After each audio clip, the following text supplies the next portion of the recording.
पद्मेश 24/7 में आपका स्वागत है। मैं हूं अर्चना मिश्रा। आगे बढ़ने से पहले सबसे पहले रुक करते हैं आज की हेडलाइंस पर।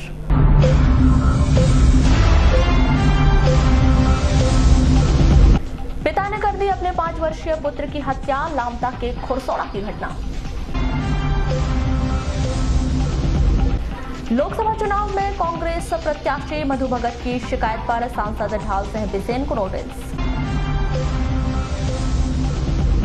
संगीनों के साय में होगा Balaghat Nainpur railway track, police देगी सुरक्षा। वारासिवनी तहसील कार्यालय निरीक्षण के दौरान कलेक्टर ने जताई नाराजगी, अधिकारियों को लगाई फटकार। कोतवाली ग्रामीण थाना बहेला रूपचर के बदले थाना प्रभारी।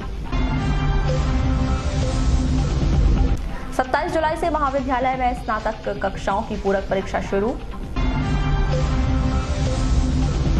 वारासिवनी के वारा में अच्छी बारिश के लिए की गई पूजा, पूरा गांव हुआ शामिल। बालाघाट एसडीएम की अनुकरणीय पहल, निरीक्षण के लिए पहुंचे 2 बच्चों को दिया रक्त। और अपनी मांगों को लेकर सब्जी विक्रेताओं ने की हड़ताल, सौंपा ज्ञापन।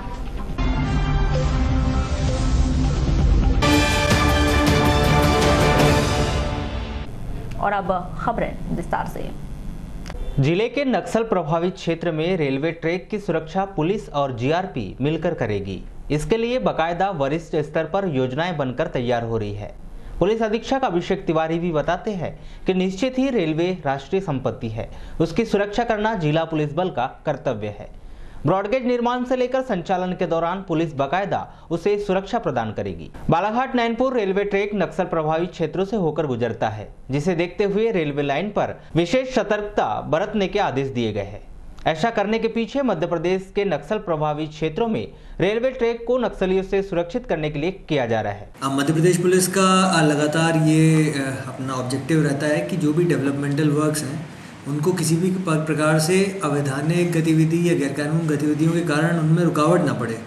तो जैसा कि बालाघाट ज़िले में भी एक विशेष परिस्थिति है कि नक्सल प्रभावित जिला होने के कारण कई बार सड़क बनने के जो कार्य होते हैं या रेलवे लाइन बिछने के जो कार्य होते हैं उनमें डिले ना हो, इस कारण से पुलिस द्वारा व्यवस्था दी भी जाती है। कई बार जो पुल बन रहे होते हैं वहाँ पर भी जो कॉन्ट्रैक्टर्स काम करते हैं, जो लेबर काम करती है, तो पुलिस पार्टी उनकी सुरक्षार्थ वहाँ जाती है और आसपास के एरिया को डोमिनेट करती है, जिससे ये सुनिश्चित हो जाए कि ये जो डेवलपमेंटल वर्क है या जो विकास के कार्य हैं वो लगातार तीव्र गति से कंप्लीट हो जाए।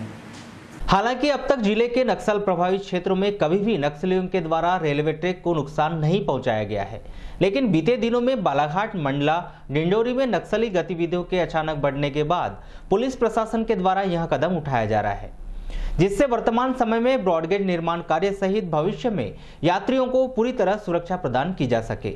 नगर के बूढ़ी स्थित कर्मचारी भवन में रसोइया संगठन की आवश्यक बैठक आहूत की गई। भारतीय मजदूर संघ के जिला अध्यक्ष राजेश वर्मा के नेतृत्व में आयोजित इस बैठक में विभिन्न मुद्दों पर चर्चा की गई। मध्याह्न भोजन में ठेकेदारी प्रथा लागू किए जाने को लेकर रसोइया संगठन के द्वारा नाराजगी जाहिर की गई। इस संदर्भ में भारतीय मजदूर संघ के जिला अध्यक्ष श्री वर्मा ने कहा कि शासन के द्वारा मध्याह्न भोजन प्रक्रिया को ठेकेदारों के सुपुर्द किया जा रहा है, जिसके विरोध में रसोइया संगठन आंदोलन कर अपनी बात शासन के समक्ष रखेगा। प्रदेश और देश और प्रदेश में काम करने वाले मध्याह्न भोजन रसोइया संघ जो पूरे राष्ट्र में लाखों की संख्या में हर जिले में और मध्याह्न भोजन का काम करते हैं, रसोइयों के वेतनमान के संबंध में हमने माननीय प्रधानमंत्री जी का ध्यानाकर्षण करवाया था और अभी शीघ्रतः जो है वो मध्याह्न भोजन रसोइया संघ की हमारी एक राष्ट्रीय कार्यकारिणी की बैठक जो है वो अगस्त में दिल्ली में होने वाली है। उस बैठक में यहाँ के हमारे जो प्रदेश अध्यक्ष लीला नटपुरा जी हैं वो प्रतिनिधित्व करेंगे। और इसके अलावा क्या है, अभी जिस तरीके से जो पूरे प्रदेश में चल रहा है कमलनाथ सरकार द्वारा कि मध्याह्न भोजन को बंद करते हुए बंद किया जाए और मध्याह्न भोजन को बंद करते हुए ठेकेदारी प्रथा लागू किया जाए, तो ये सारे के सारे जो हैं लाखों लोग जो हैं लाखों रसोइया जो हैं वो बेरोजगार हो जाएंगे, जिसका भारतीय मजदूर संघ अखिल भारतीय स्व सहायता समूह रसोइया संघ जो है इसका खुला विरोध करता है, जिसके संबंध में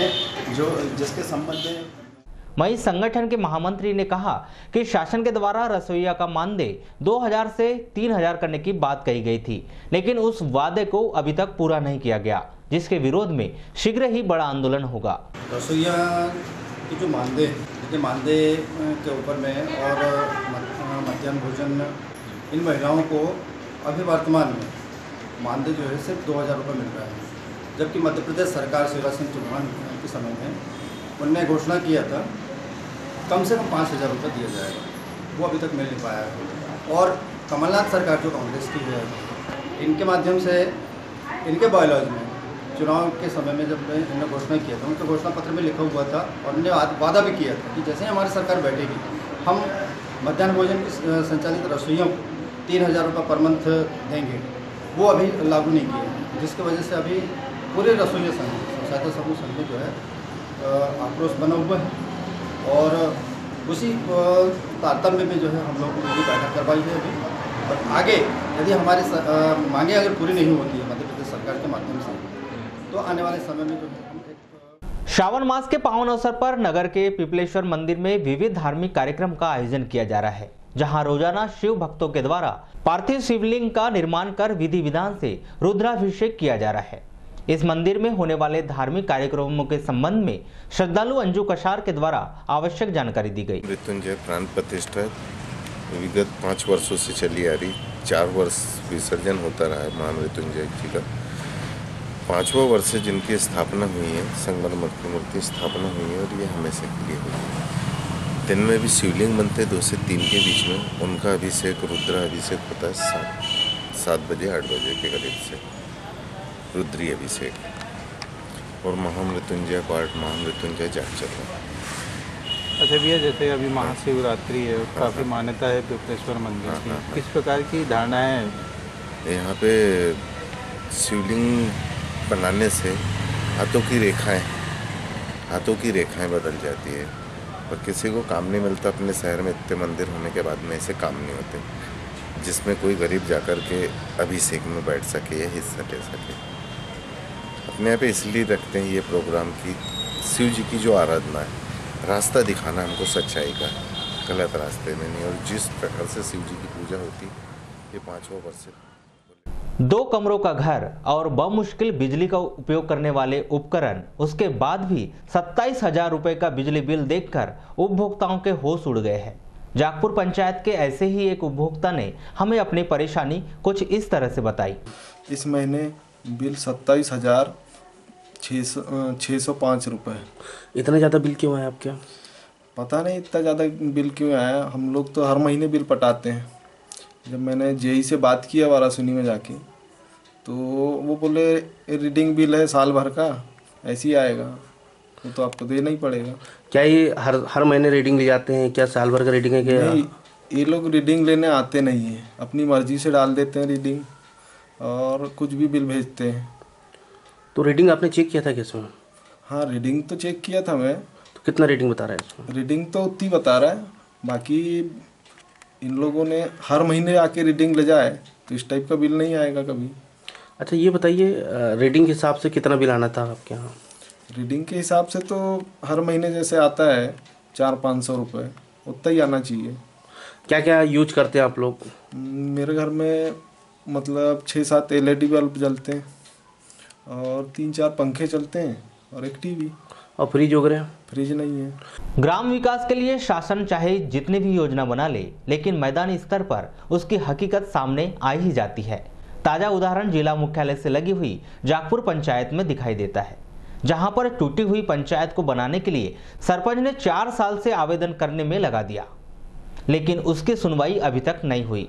नतीजा, मजबूरी में सरपंच को पंचायत अपने घर से संचालित करना पड़ रहा है। जिले के अंतिम छोर तक विकास की बात करने वाला जिला प्रशासन के लिए यहां दिया तले अंधेरा वाली बात होगी कि महज 5 किलोमीटर दूर स्थित पंचायत में उसका भवन तक नहीं है। वर्षों पुराना भवन जर्जर हो चुका है, कमरे से आसमान दिखाई देता है, दरकती दीवारें किसी भी समय दुर्घटना का अंदेशा देती है। इस भवन में जाने में भी डर लगता है, तो वहां पर कैसे पंचायत संचालित होगी? यह बात अब तक प्रशासन के समझ में नहीं आई है। नतीजा, आज तक नए पंचायत भवन के लिए आवंटन जारी नहीं किया गया। पूरे मामले पर सरपंच लक्ष्मी चंद नागपुरे अपनी व्यथा कुछ इस तरह से बताते हैं। पंचायत की हालत जो है बिल्कुल जर्जर हो चुकी है और हमने 4.5 साल करीब हो चुका है। कई आवेदन दे चुके हैं अपन ने, शासन को भी दिए, जनपद में भी दिए, पूर्व विधायक को भी दिए, सांसद को भी दिए, मगर आंगन ये अपनी ग्राम पंचायत भवन का आज तक स्वीकृति नहीं मिल पाई है और न पैसा जमा हुआ। अच्छा, क्यों नहीं मिल पाई है स्वीकृति?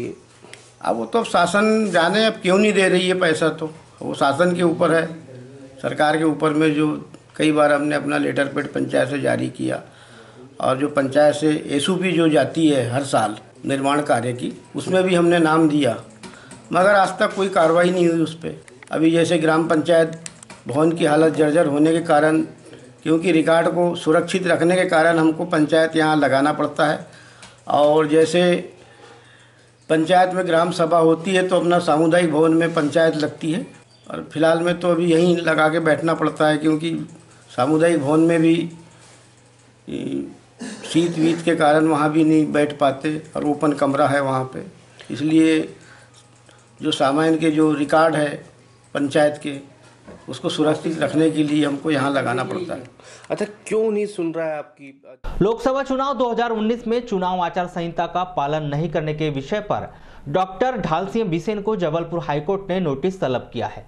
9 सितंबर को उन्हें अगली सुनवाई के लिए तारीख दी गई है। लोकसभा चुनाव में कांग्रेस प्रत्याशी मधु भगत की ओर से जबलपुर हाईकोर्ट में याचिका दायर की गई थी कि भाजपा प्रत्याशी और वर्तमान सांसद ढाल सिंह बिसेन के द्वारा निर्वाचन आयोग की आचार संहिता का उल्लंघन किया गया है। इस मामले पर जबलपुर हाईकोर्ट ने 9 सितंबर को तारीख तय की है, जिसमें सुनवाई की जानी है। इस पूरे मामले पर जब पद्मेश न्यूज ने पूर्व विधायक और लोकसभा चुनाव में कांग्रेस प्रत्याशी मधु भगत के साथ डॉक्टर ढाल सिंह बिसेन से बात करने की कोशिश की तो दोनों से ही संपर्क नहीं हो सका। बिन पानी सब सुन, सूखे सावन से अब किसानों को यही आस कि बरस जाए बदरा। यह हालत इन दिनों जिले के अमूमन 60% से अधिक किसानों की है। जिला मुख्यालय से 5 किलोमीटर दूर जागपुर, छिंदी टोला, रेंगा टोला में अल्प बारिश के कारण अब फसलें सूखने लगी है। किसान भी कहने लगी कि अब बारिश नहीं हुई तो अकाल की स्थिति बन जाएगी। वह लगातार यही मन्नत कर रहे हैं कि बारिश जल्द से जल्द हो जाए। समस्या भैया पानी की सबसे ज़्यादा। कैसी पानी की समस्या? खेतों में पानी नहीं है, जिससे किसान यानी लगा नहीं पा रहे धान लोग। भरा पानी जो है 1 महीने से ज़्यादा की खार हो गई है, नहीं आ रही है। और ऊपर से हाइब्रिड धान लगाए हम सब लोगों ने, किसानों ने कम से कम 300-400 रुपये किलो का धान लगाए, और वो खार ने 25 से 30% तो अभी ख़राब हो गई समझ लो। जो समय हमको जो लगाना था, जिस समय पे परा लगना था, वो समय निकल चुका है। अब क्या है, वो बरसात ऊपर वाले के ऊपर है, पानी आएगा तो परा लगेगा, नहीं तो फिर वही खार भी सूख गई। और ये जिनने परा लगा दिए हैं उनका भी पूरा नाश हो गया। जिनने परा लगा दिए उनका तो पूरा यानी कैसा कि वो और ज़्यादा ख़राब हो गया, वो पूरा जगह हट गई है, पानी पूरा पत्थर जैसे जगह हो गई। उम्मीद लग रही कि नहीं आपको? इस बार तो 50% भी, अभी तो चलो पानी आ ही नहीं रहा है तो कुछ भी नहीं बोल सकते, और हो भी गया, किसी किसान ने लगा भी लिया तो 50% होएगा बस। जो पिछली बार जो 100% जो बस समस्या ये सर कि अपन ने जो पराहा लगाए हैं उसमें फूटे आ गई है, और जहाँ मतलब पानी नहीं वहाँ सब पूरी फूट की वजह से मरने लगा पराहा, और बस वो उसी पानी आएगा नहीं तो क्या होने वाला, कुछ भी नहीं हो पाएगा। तो गिरानी गिरने की संभावना लग रही है? हाँ पूरी, यानी हमको तो अभी से 50% तो हो ही गया है, मतलब नुकसान। आज भी अभी भी पानी गिर जाएगा, हमको 25 से 30% नुकसान तो है ही है, हो ही गया हमारे को यहाँ पे ऐसा। अब इसके बाद भी अब देखो, अब आ जाए तो पूरा ही पूरा नुकसान ही है। अच्छा, ये कहा जाता है कि सावन में के महीने में पानी अच्छा गिरता है और सावन तक पूरे परा समाप्त हो जाता है। अपने यहाँ हो जाते तक तो हो जाते। तो अभी क्या लग रहा है, कितना दिन लेट हो गया? अभी तो अपन हो गए ना, 1 महीना लेट हो गया करीब। अच्छा, अगर लेट हो गया, अभी पानी गिर जाता है तो कुछ संभावना फिर? हाँ, तो वो अभी पानी गिर जाएगा तो हो सकता है कम से कम 40% अपने को, 50% 60% अपने को फसल होने की उम्मीद है। मध्य प्रदेश में अब यात्री बसों के ड्राइवर और कंडक्टर की वर्दी नीली शर्ट और काली पैंट होगी। इसके लिए राज्य सरकार ने 25 साल पुराने मध्य प्रदेश मोटरयान अधिनियम 1994 में बदलाव किया है। यह नया नियम आगामी 17 अगस्त के बाद पूरे प्रदेश में प्रभावशील हो जाएंगे। जिले में भी इसका नोटिफिकेशन जारी हो चुका है। जल्द ही इसके निर्देश जारी किए जाने की बात जिला परिवहन अधिकारी RS शिकवा के द्वारा कही जा रही है। राज्य सरकार ने नियमों में संशोधन कर यात्री बसों की बनावट में भी बदलाव कर दिया है। पहले यात्री बसों में चालक और परिचालक की 2 सीट होने का प्रावधान था। अब नया प्रावधान किया गया है कि यात्री बस के परिवहन कार्यालय में रजिस्ट्रेशन के समय सिर्फ ड्राइवर की सीट का पंजीयन होगा। और कंडक्टर का पंजीयन नहीं होगा। पहले यात्री बसों के ड्राइवर की वर्दी के लिए प्रावधान था कि वह खाकी रंग की बुशर्ट या कोट जिस पर फ्लैप लगी 4 जेबें हो, पुलिस पैटर्न की खाकी पतलून हो तथा खाकी टोपी या साफा होना अनिवार्य था। अब उसमें बदलाव हो जाएगा। प्रदेश सरकार के द्वारा जारी की गई इस नए नोटिफिकेशन के संदर्भ में दूरभाष पर की गई चर्चा के दौरान जिला परिवहन अधिकारी RS शिकवा ने बताया नए नियम को लेकर नोटिफिकेशन जारी हो चुके हैं, जिसके तहत चालक और परिचालक के लिए नीली शर्ट और काली पैंट अनिवार्य की गई है। अन्य नियमों में बदलाव किए गए हैं। 17 अगस्त के बाद से नया नियम लागू होगा। जिले में भी इसके निर्देश जारी कराए जाएंगे। नोटिफिकेशन है जो ये पहले प्रकाशन होता है, होने के बाद में राजपत्रिका में आती है। लेकिन इन्होंने आप ये बताइए कि 50 सीटर गाड़ी चलेगी तो उसमें 50 सीट तो रहेगी, ड्राइवर गाड़ी चलाएगा, कंडक्टर कंडक्टरी करेगा, तो 50 धन 2 हुआ ना, 50 धन 1 को कैसे मान लेंगे अपन। ये बात तो जो जिन्होंने ये संशोधन किया और जो राजपत्रिका में आया है, ये 50 धन 2 होना चाहिए कि नीले कलर की टी शर्ट या नीले कलर की शर्ट रहेगी और ब्लैक कलर का पैंट रहेगा। ये कंडक्टर ड्राइवर दोनों के लिए। अब धीरे धीरे चूँकि अभी ये नोटिफिकेशन जारी हुआ है और 17 अगस्त से इसको लागू करना है, तब तक ये धीरे धीरे कोई बस ऑपरेटर ऐसे हैं जो खुद बना के दे देते हैं, कुछ कंडक्टर ड्राइवर ऐसे हैं जो अपने पैसे से बनवाते हैं क्योंकि उनको गाड़ी चलाना है। लालबर्गा मुख्यालय से लगभग 10 किलोमीटर दूर ग्राम पंचायत बांदरी के अंतर्गत आने वाले ग्राम बोट्टा हुडकी में राज्य क्रमांक 26 के समीप से गुजरी बृहद नल जल योजना की मुख्य पाइपलाइन लीकेज होने से हजारों लीटर पानी व्यर्थ में बह गया, जिसकी सूचना मिलने पर संबंधित ठेकेदार के द्वारा जेसीबी मशीन के माध्यम से पाइपलाइन की खुदाई करवाई गई, जिसके पश्चात अपने कर्मचारियों के माध्यम से लीकेज पाइपलाइन को दुरुस्त करने का प्रयास किया जा रहा है। पद्मेश से चर्चा में मौके पर उपस्थित कर्मचारी राजू बिशेन ने बताया कि कुछ दिनों से बुट्टा हुडकी में पाइपलाइन लीकेज हो गई थी, जिसका सुधार कार्य किया जा रहा है। राजू ने बताया कि नल जल योजना की पाइपलाइन सिहोरा व अन्य जगहों पर भी लीकेज हुई है, जिसका सुधार कार्य किया जा रहा है। लीकेज हो गया, इसमें लेडल मार रहे, लेडल मार कर ड्रम डालेंगे, ड्रम तो बनेगा, लीकेज बंद होगा। तो कब से हुआ है लीकेज? पहले से हुआ है लेकिन आज से खोले हैं इसको। तो और कहाँ पे पाइप लीकेज है उधर? और 4-5 जगह पर लालबर्गा है, सेवरा है। जिला प्रशासन और नगर पालिका के संयुक्त प्रयास से गुजरी बाजार से अतिक्रमण हटाने के बाद सड़क पर दुकान लगाने वाले सब्जी विक्रेता बेरोजगार हो गए।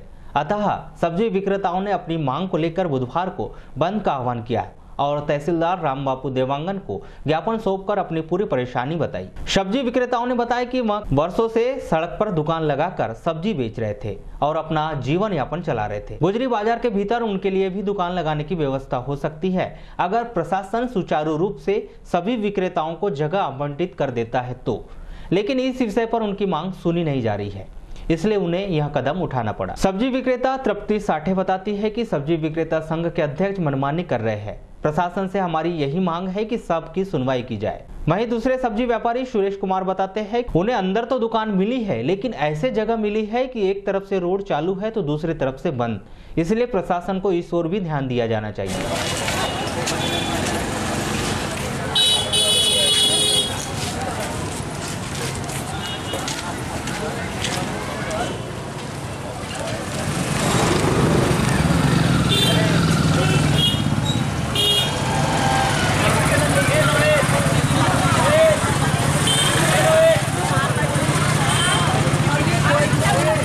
तो जो यहाँ का अध्यक्ष है गुजरी का, वो चाहता है कि गुजरी में जितनी दुकानें लगती है वो बोल रहा है कि 10 का माल 20 में बेचते। पहले उनने भी यहाँ लगाया था पार्किंग में और गणेश जी में उनने वो रखा था, अपना कब्जा करके रखा था। जब वो हटाने आए, जब हटाए और अभी भी उसका 2 कब्जा रखा हुआ है। वो अध्यक्ष तो उसका सामान क्यों नहीं हट रहा है, हमारा ही क्यों?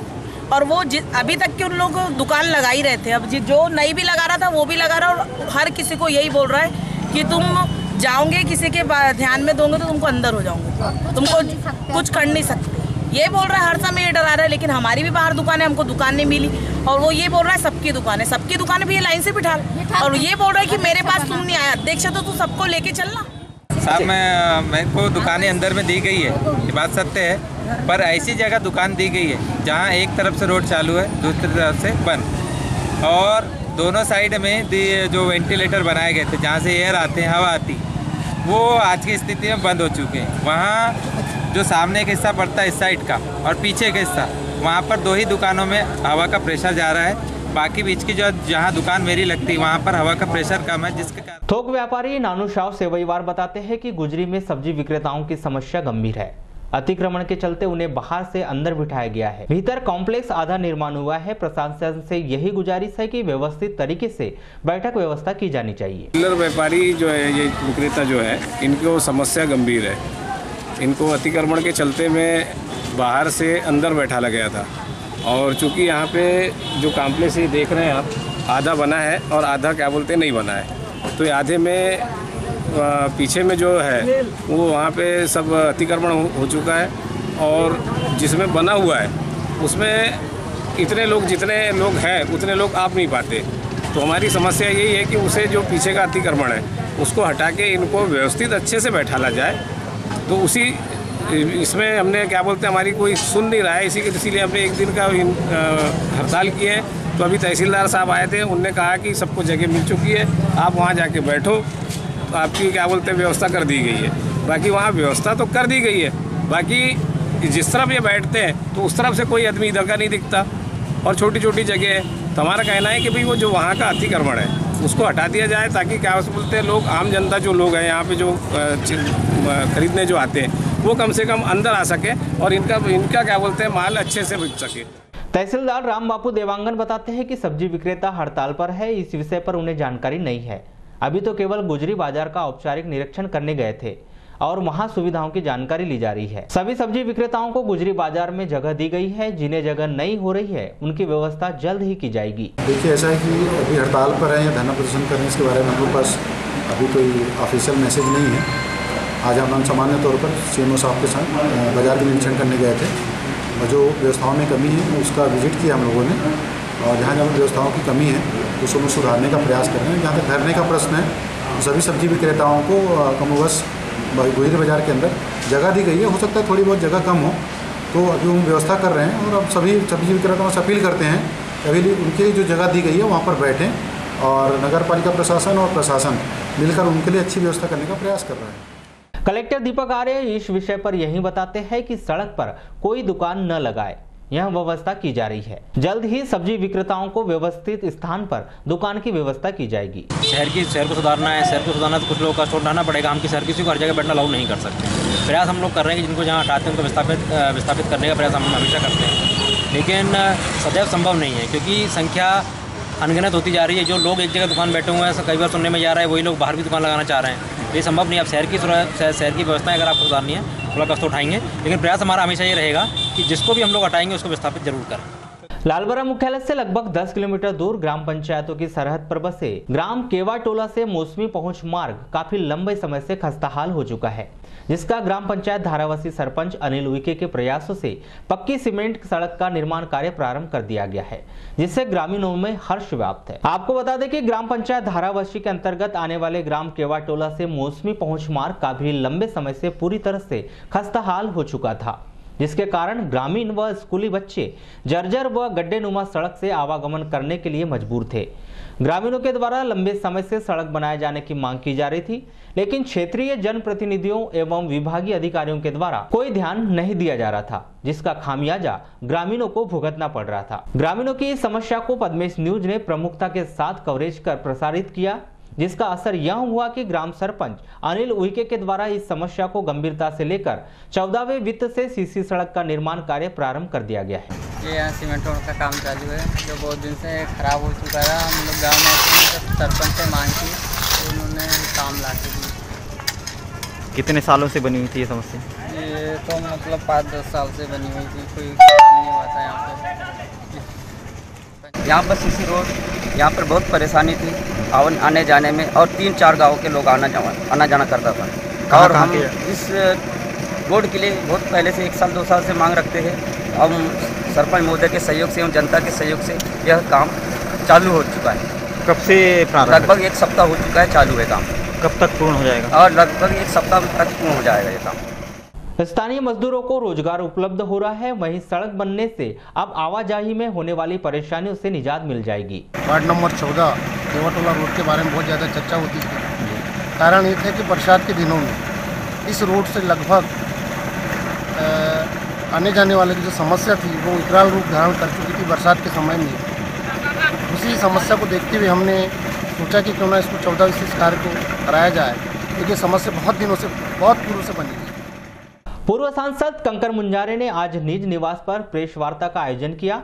पत्रकारों से चर्चा के दौरान पूर्व सांसद श्री मुंजारे ने कहा कि गुजरी बाजार से करीब 1.5 सैकड़ा सब्जी विक्रेताओं को सड़क से हटा दिया गया है। यह कार्रवाई ठीक है, लेकिन इन सब्जी विक्रेताओं की व्यवस्था बेहतर ढंग से नहीं की जा रही है, जिससे सब्जी विक्रेता परेशान है। गुजरी जो बाजार है जहाँ सब्जी मार्केट है, और वो बाला शहर का एक सब्जी मार्केट बड़ा मार्केट है। करीब 100 लोग जो है जो बाज़ार में सब्जी बेचते थे, 100 लोग शहर के और 150 लोग जो गांव से आके अपना रोज़ सब्जी बेचते हैं और फिर चले जाते हैं और अपना भरण पोषण करते हैं, उन लोगों को हटाया गया वहाँ और उनको हटा दिया। जो रोड से उनको हटाया है, रोड से हटा दिया तो कोई बात नहीं चली, लेकिन उनको अंदर में उनको सबको मतलब व्यवस्थित करके उनको स्थान देना था सब्जी बेचने के लिए। श्री मुंजारे ने कहा कि हाल ही में पुजारी टोला में पुलिस के द्वारा जो नक्सली एनकाउंटर किया है वह फर्जी है। पुलिस के द्वारा जबरन नक्सलियों की हत्या की गई है, जिसका उन्हें कोई अधिकार नहीं है। इस मामले की जांच हाईकोर्ट के जज के माध्यम से कराया जाना चाहिए, जिन्हें मजिस्ट्रियल जांच का जिम्मा कलेक्टर के द्वारा सौंपा गया है। वहीं इस जांच को सत्यता पूर्वक नहीं कर सकते हैं। जब किसी के घर को, गांव में जो घर होता है, छोटा घर होता है गांव में, उसको घेर ली चारों तरफ से, 2-3 लोग भागे कैसे? तो इनकाउंटर नहीं है, वो सीधे सीधे नक्सलाइटों को मार के उनकी हत्या की गई है और किसी को भी उनकी हत्या करने का अधिकार नहीं है। पुलिस को चाहिए था कि उनको जो है आत्मसमर्पण कराते हैं, उनको कब्जे में लेते अपना, उनसे और पूछताछ करते और कुछ मालूमात होती, जो भी जानकारी मिलती, लेकिन उनको मारने का अधिकार पुलिस को नहीं था। इनकाउंटर हुए नहीं वहाँ पे, तो इसकी पूरी जो जांच होना चाहिए। हालांकि अभी कलेक्टर ने उसमें जांच के लिए बोला हुआ, अखबार में मैं पढ़ा था, कोई मरकाम अधिकारी को जांच के लिए बोला हुआ है, लेकिन ये मरकाम की जांच की बात नहीं है, वो जांच नहीं कर सकते। वो तो उनके अंडर में ही जांच है, जैसी जांच चाहेंगे वैसी मिल जाएगी। वो कुछ जांच का मतलब होता है कुछ का? कोई मतलब नहीं उस जांच का। जांच कराए तो हाईकोर्ट के कुछ जज से जांच कराए या सेशन जज से जांच कराए, वो भी वर्तमान जो बैठे हुए हैं उनसे, रिटायर्ड से नहीं। वहीं श्री मुंजारे ने सहकारी बैंक में हुए गबन की निष्पक्ष पूर्ण जांच कराए जाने की भी मांग की। कैशियर जो है बगैर प्रबंधक के सहमति के, उसके कॉन्फिडेंस के रहते हुए वहाँ पे गबन कर ही नहीं सकता है। ये दोनों ने वहाँ पे गबन किया है। इस मामले को पुलिस को देना चाहिए, पुलिस इसकी जांच करे। ये विभाग की जांच से कुछ नहीं होने वाला है, पुलिस जांच करे इसको और इसके खिलाफ FIR दर्ज होना चाहिए इनके खिलाफ। पिछले वर्ष की अपेक्षा इस वर्ष बारिश 1 माह पीछे हो गई है, जिसके कारण किसान बेहद चिंतित है, क्योंकि बारिश नहीं होने के कारण किसान खरीफ धान के लिए बीज और खेत तैयार करके अच्छी बरसात की रास्ता देख रहा है और बरसात न होने के कारण उमस भरी गर्मी लग रही है। बारिश नहीं होने से किसान के साथ सभी परेशान हो रहे हैं और अच्छी बारिश का इंतजार कर रहे हैं। नगर सहित ग्रामीण क्षेत्रों में करीब 2 पखवाड़े के पूर्व हल्की मगर बहुत कम बारिश नजर आई थी, जिसने कृषकों के अंदर खेती करने की आशा को जगाई थी। इस वर्ष झमाझम बारिश होगी, किंतु उसके बाद स्थितियां ऐसी है कि तेज धूप से चारों ओर हालाकान मचा हुआ है। इसी के चलते जनपद पंचायत वारासुनी के अंतर्गत ग्राम पंचायत वारा में आदिवासी परंपरा के अनुरूप पारंपरिक रूप से 2 दिवसीय विशेष पूजा का आयोजन ग्रामीणों के द्वारा किया गया। यह कार्यक्रम ग्राम के सभी पंडा पुजारी की बैठक आयोजित की गई, जिसमें इंद्रदेव को मनाने के लिए एक राय चर्चा की गई और कार्यक्रम 23-24 जुलाई की तिथि निश्चित की गई, जिसमें 23 जुलाई को ग्राम के सभी धार्मिक भावनाओं को देखते हुए सभी प्रकार के मंदिरों व मठों में जाकर उनमें विराजे देवी देवताओं को पीर फकीरों का आह्वान किया गया। तत्पश्चात रात्रि में ग्राम देवी के पास विशेष पूजा अर्चना कर रात जागरण किया गया। ये विगत वर्षों पुरानी परंपरा है हमारे ग्राम की कि जब जब बारिश लेट होती है तो भीमसेन भगवान के अनुष्ठान किया जाता है और एक विशेष जुलूस लेकर उनके स्थल पर जाया जाता है और वहाँ पर एक विशेष पूजा आयोजित होती है और भंडारे के रूप में रोट मलिंदा बनाकर वहाँ पर वितरित किया जाता है और आह्वान किया जाता है कि भगवान प्रसन्न हो और किसानी के जो काम रुके हुए हैं और शीघ्र वर्षा हो। 24 जुलाई को सुबह वारा के रानी दुर्गावती चौक में समस्त ग्रामीण एकत्रित हुए और प्रभात फेरी करते हुए पूरे ग्राम का भ्रमण कर माता मंदिर पहुंचे, जहां पूजा अर्चना कर रैली के रूप में सेवा सेवा के नारे लगाते हुए गायत्री मंदिर के पास स्थित भीमसेन बाबा के स्थान तक पहुंचे, जहां पर भीमसेन बाबा की विशेष पूजा की गई।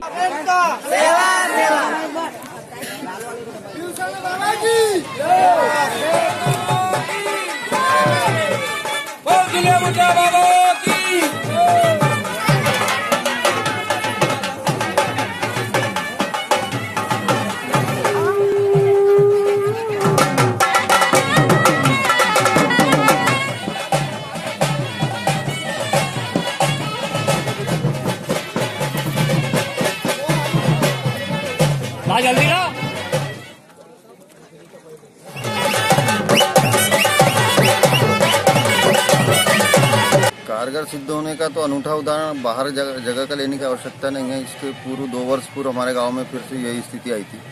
उसके पहले 7 वर्ष पूर्व महिलाएं करती थी। आदिवासी समाज की जो मान्यता नहीं है, इसको हम प्रगाढ़ रूप से, इसलिए लोग बोलते हैं पढ़े लिखे लोग को ये सब कहाँ दिख रहा है, लेकिन पढ़े लिखे होने के बाद भी हम इसलिए मानते हैं कि हमने प्रत्यक्ष देखा है। पिछले समय भी हम जब 2 वर्ष पूर्व पूजन करने गए थे तो तत्काल पूजन के बाद अथाह बारिश हुई थी।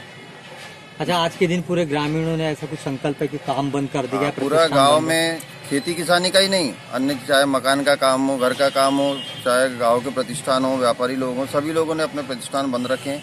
हर घर से एक व्यक्ति उसमें सम्मिलित हुआ है, कम से कम में भी। बाकी सभी लोग सम्मिलित होकर सामूहिक पूजन का आयोजन किया गया। पारिवारिक विवाद व्यक्ति पर किस तरह से हावी हो जाता है, इस बात का उदाहरण एक बार फिर जिले के लामता थाने के खुरसौड़ा में दिखाई दिया, जब एक पिता ने अपने 5 वर्षीय पुत्र को अपनी पत्नी के साथ चल रहे विवाद के कारण मौत के घाट उतार दिया।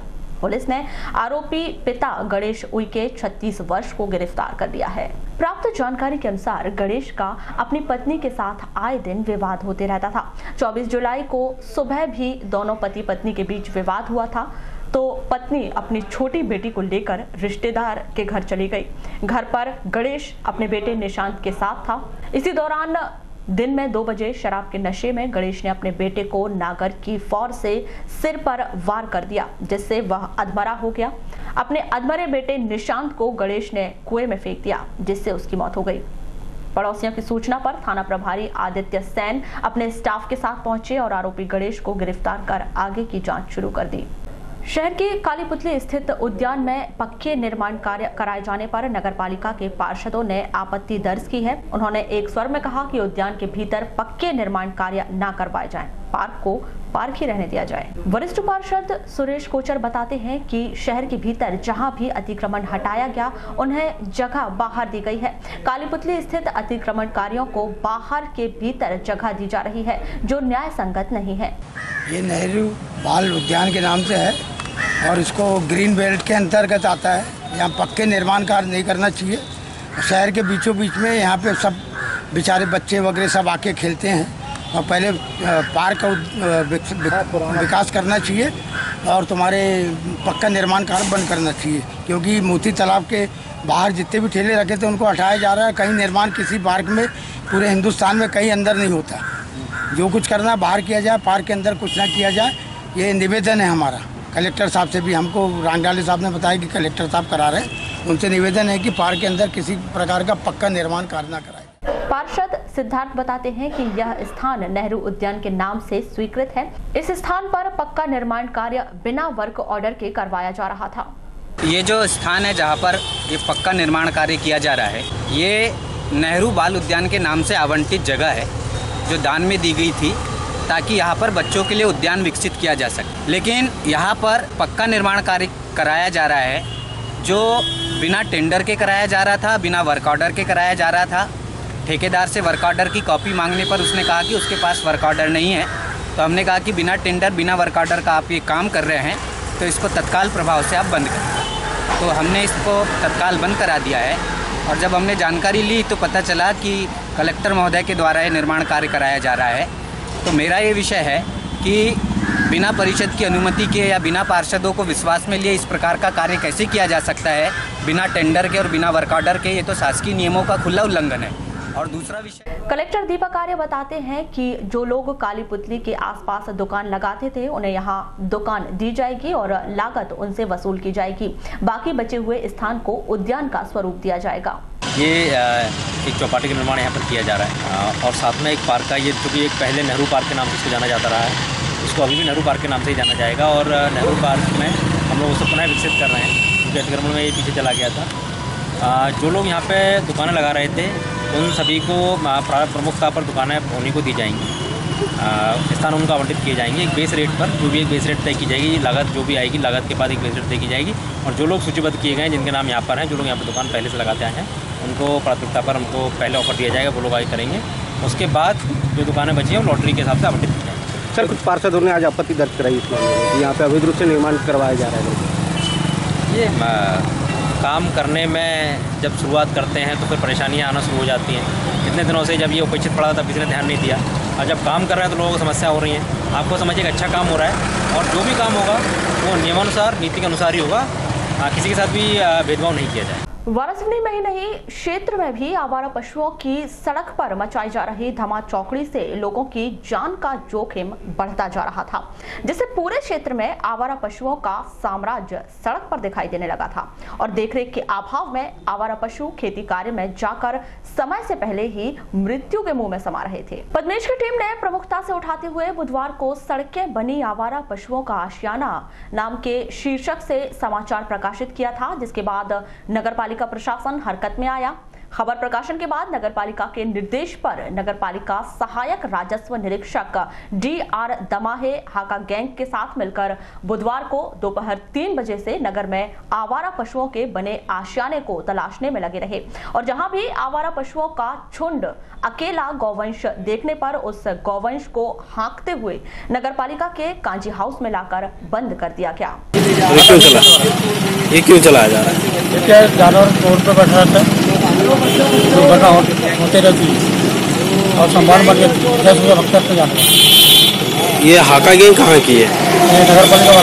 नगरपालिका वारासिवनी की। इनको कहाँ ले जा रहे हो? कांजी हाउस में। और फिर जैसे गौ मालिक आएंगे तो उनसे क्या कुछ राशि ली जाना है? कितनी? ये बलि जाना होता है 650 रुपये, 500 रुपये जुर्माना और 150 रुपये इसका। और यदि अगर से जानवर को 1-2 दिन बाद ले जाए तो क्या 150 रुपये बढ़ जाएगा? 150 रुपये पर डे ये राशि वसूली जाएगी। कलेक्टर दीपक आर्य के निर्देश पर राजस्व अधिकारियों द्वारा जिले में रेत के अवैध खनन एवं परिवहन पर सतत कार्यवाही की जा रही है। इसी कड़ी में 24 जुलाई को खैरलांजी तहसीलदार राजेश सिंह चंदेल ने ग्राम गजपुर में रेत का अवैध खनन एवं परिवहन करते हुए पाए जाने पर 3 ट्रैक्टर को जब्त कर कटंगी थाने के सुपुर्द कर दिया है। इसी प्रकार लांजी तहसीलदार राम प्रसाद मार्को द्वारा ग्राम परसौड़ी में रेत का अवैध खनन एवं परिवहन करते हुए 4 ट्रैक्टर को जब्त किया गया है।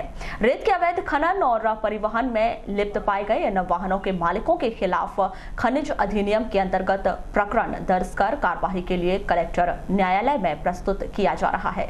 शासकीय जटाशंकर त्रिवेदी स्नातकोत्तर महाविद्यालय के प्राचार्य डॉक्टर प्रवीण श्रीवास्तव ने स्नातक कक्षाओं के छात्र छात्राओं को सूचित किया है। रानी दुर्गावती विश्वविद्यालय जबलपुर से संबंधित जिले के शासकीय व अशासकीय समस्त महाविद्यालयों के सभी विद्यार्थियों के लिए कक्षा BA, BCom, BSc, BHSC 5 and 6 same supplementary ATKT 2019 की परीक्षा का केंद्र बनाया गया है। इसकी परीक्षा 27 जुलाई से समय सुबह 7 बजे से 10 बजे तक प्रारंभ हो रही है। जिले के सभी विद्यार्थियों को सूचित किया गया है कि समय सारणी के अनुसार समय पर परीक्षा में सम्मिलित हों। परीक्षा में समय पर उपस्थित न होने पर विद्यार्थी स्वयं जिम्मेदार होंगे। जिला सहकारी केंद्रीय बैंक मर्यादित शाखा वारासिवनी में शाखा एवं संस्थानों के प्रबंधकों एवं कर्मचारियों ने 24 जुलाई को कार्यालय परिसर में वृक्षारोपण किया। वृक्षारोपण कार्यक्रम के अंतर्गत पीपल एवं बरगद के पौधों का रोपण किया गया। विगत वर्षों में बैंक के शाखा परिसर के लगभग 10,000 वर्ग फीट क्षेत्र में वृक्षारोपण किया गया है और वे पौधे आज बड़े हो गए हैं। इसी परंपरा को निर्वहन करते हुए पर्यावरण संरक्षण के मकसद से 24 जुलाई को शाखा परिसर में पुनः परिपक्व पौधों को लगाया गया।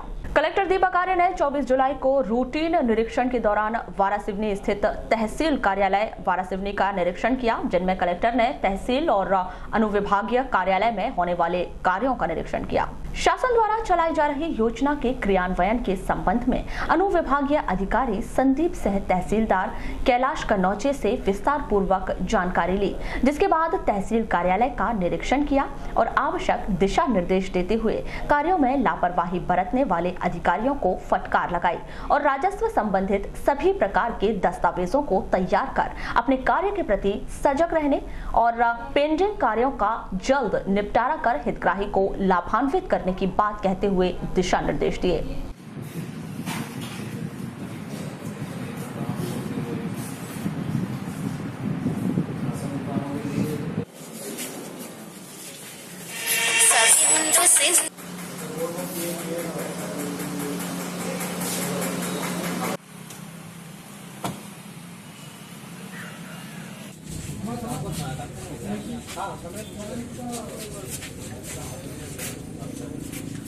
जिसमें कि राजस्व न्यायालय जो मेरे अधीनस्थ राजस्व न्यायालय है, तहसीलदार न्यायालय, नायब तहसीलदार के न्यायालय और SDM न्यायालय, इन सब में जो कोर्ट केसेस प्रचलित हैं उन सबकी समीक्षा की जाती है। उसके तहत मैं यहाँ पे आया और मैंने सभी के कोर्ट्स के दोनों नायब तहसीलदार के और SDM कोर्ट का जो भी प्रकरण लंबित थे उनकी जाँच की।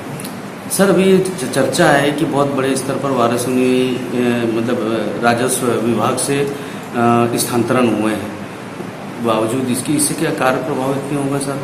स्थानांतरण एक प्रक्रिया है।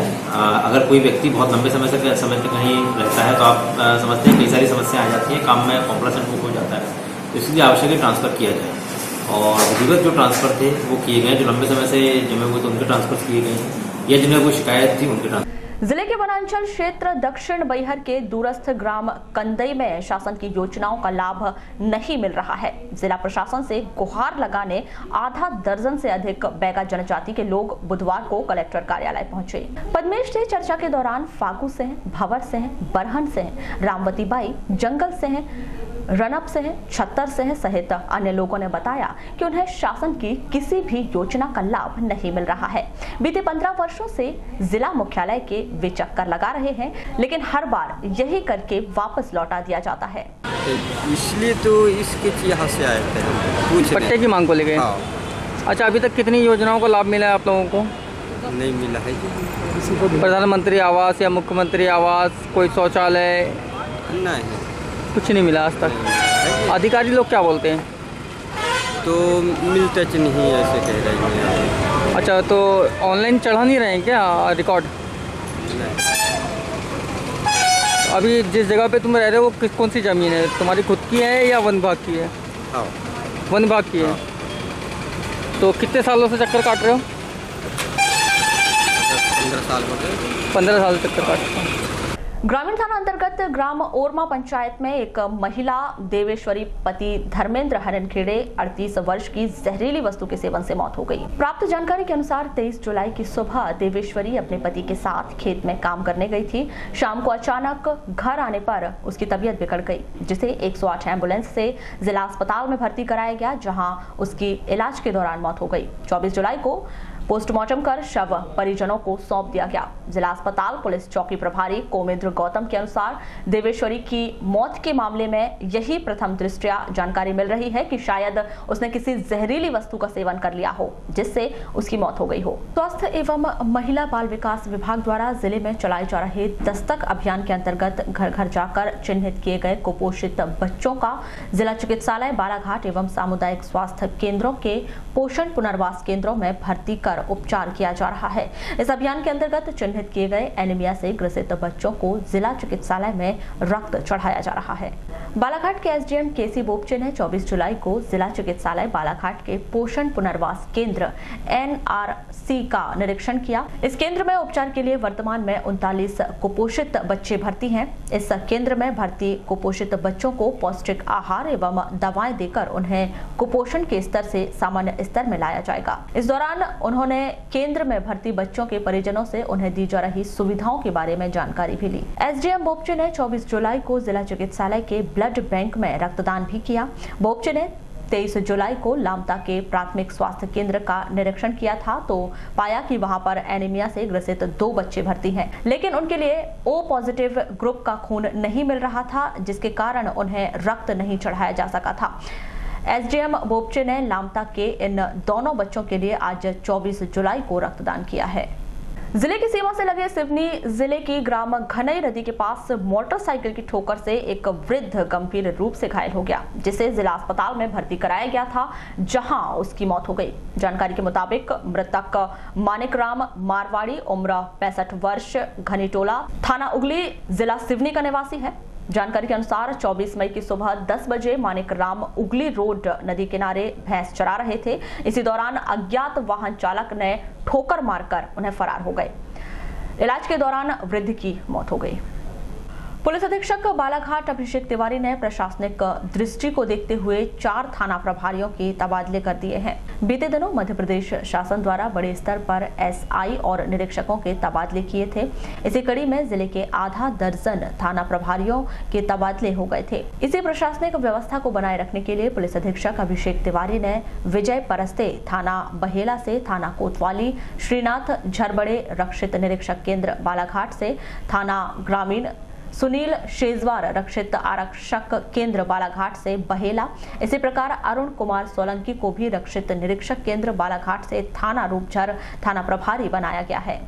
जितना भी समय मैं कोतवाली में रहा तो जो पुलिस स्टाफ था, पुलिस स्टाफ के साथ साथ जनता का जो है अच्छा सहयोग मिला और जनता के द्वारा काफ़ी कुछ जो है सूचनाएं जो है समय समय पर दी गई और लॉ एंड ऑर्डर वगैरह जो भी था यहाँ, जब भी कभी कानून व्यवस्था की स्थिति उत्पन्न हुई तो जो भी यहाँ थाना क्षेत्र के निवासी या जो है जनप्रतिनिधि थे उन्होंने अच्छा सहयोग किया पुलिस को और मैं बहुत बहुत आभारी हूँ सर। सर सबसे बड़ी उपलब्धि क्या थी आपके लिए इस थाने में? सबसे बड़ी जो जब मैंने ज्वाइन किया था उस समय यहाँ एक जो सराफा व्यापारी की हत्या हुई थी तो वो मर्डर केस जो है वो बालाघाट पुलिस के लिए सबसे बड़ी चुनौती था और मैं ये कहना चाहूँगा कि उसमें जो भी पुलिस को एविडेंस मिले या सफलता मिली वो सबसे बड़ी सफलता थी। एकमात्र जो वीडियो जो क्लिप थी जिसमें सस्पेक्ट के चेहरे आए थे और उसमें भी जो है पब्लिक के सहयोग से वो जो है मर्डर जो है खुला है और इसलिए मैं सभी। बुलेटिन के अंत में एक बार फिर नजर डालते हैं आज के हेडलाइंस पर।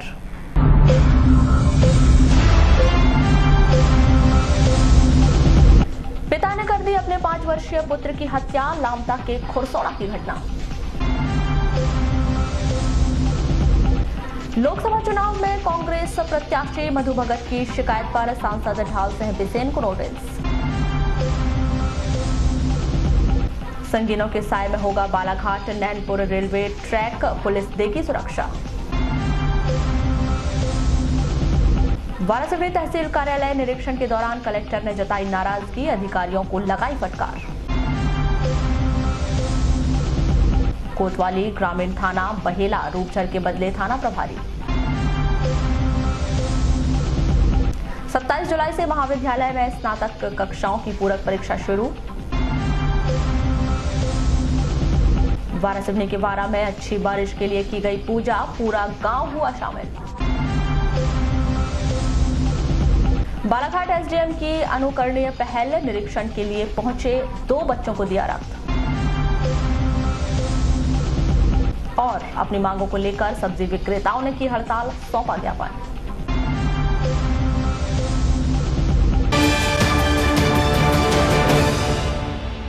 तो ये थी अभी तक की खास खबरें। खबरों की ज्यादा जानकारी के लिए लॉग ऑन कीजिए www.balaghategxpress.in पर। इसके अलावा आप अपने एंड्रॉइड फोन से प्ले स्टोर पर जाकर बालाघाट एक्सप्रेस ऐप भी डाउनलोड कर सकते हैं। तो आज बुलेटिन में बस इतना ही। अगले न्यूज बुलेटिन के साथ फिर मुलाकात होगी, तब तक के लिए नमस्कार।